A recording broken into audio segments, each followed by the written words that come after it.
Good to go. And we are upstage and backstage at the Montage with the legendary pianist Harold Mabern. Harold, welcome back to Rochester. Thanks, I'm glad to be here. Congratulations on the brand new album. Thank you. It's a great stunning tribute to the work of Sammy Davis Jr. Right. And really, I think we know as an actor, dancer, but you so underappreciated as a singer and performer, so we really appreciate you putting you in the right spot. Well, I just felt that's something that's been on my mind for 22 years, because I felt that Sammy was really underappreciated, misunderstood a lot of times.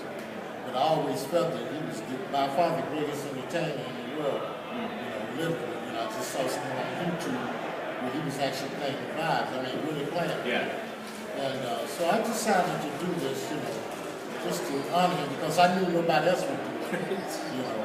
And I think it caught everybody by surprise. The record company, even the musicians didn't know we were going to do it until we just like that to the recording session. John Weber didn't see the bass part until we got to the record day. Eric had the melodies, but we never did have a full rehearsal. Right. And the results, the end results is really something I'm really quite proud of because, like I said before, we didn't really get a chance to play that music. I just more or less conceptualized some of the things, most of the things that's been associated with it. Talk about that, the song selection, because there are so many CDs and so many recordings of Sammy Davis Jr. and Yes I Can, Being My Shadow, The Golden Boy, and so on and so on. So how were you able to take all that down and narrow it down to just the CDs for the music? Well, like I said, you start out with the concept as far as how many songs you think you can do, then you conceptualize it, say maybe we do this as a bossa nova, we maybe do this as an up-tempo, medium bright, ballad, solo piece. By the time you do that and put it together and see what works with each song, then you got a pretty good day.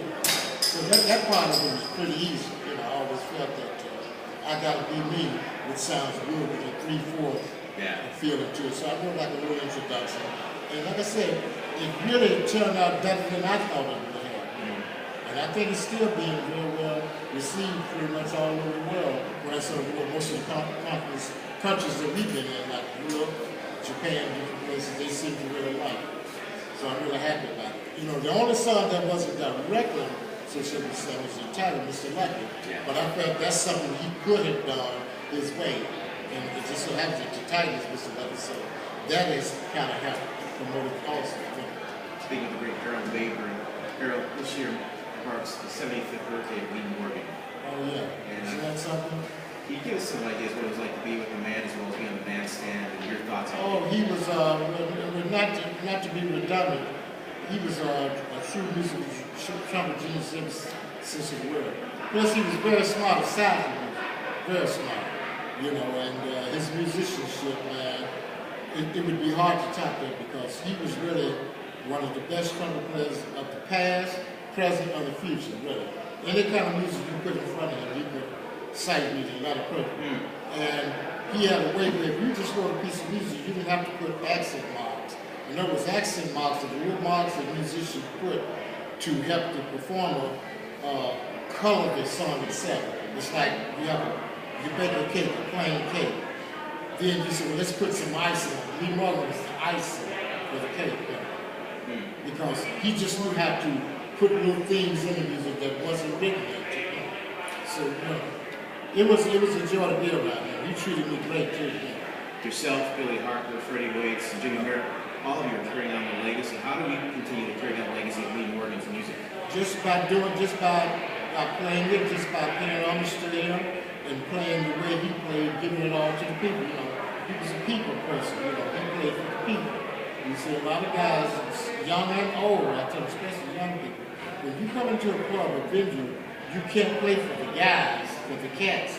You have to play for the people. You're up there playing a bunch of abstract stuff, man, you're going to put people to sleep. That's not what it's all about, because when I came up with all the great musicians and great piano players, all those guys knew how to make hit records. Horace Silvers can live off his royalties. Right. Cannonball Adler had 2 or 3 hits. Ahmad Jamal, my hero, 2 or 3 hits. Ponce, the list goes on and on. Now you see what I'm saying. So that's the whole thing. Herbie Hancock made voice. You know, John Coltrane, my favorite thing. Right. So, but you have to keep the people in mind. You can't play over people's head and expect them to enjoy it. You don't have to play like a subordinate role with your music, but you got to keep the people in mind because they're the ones that support it. You know? Harold, again, thank you for continuing the legacy of Lynn Morgan and Mr. Lucky, the brand new CD on High Note Records. Thank you. My pleasure. Celebration of Sammy Davis Jr. Thank you so much. My pleasure.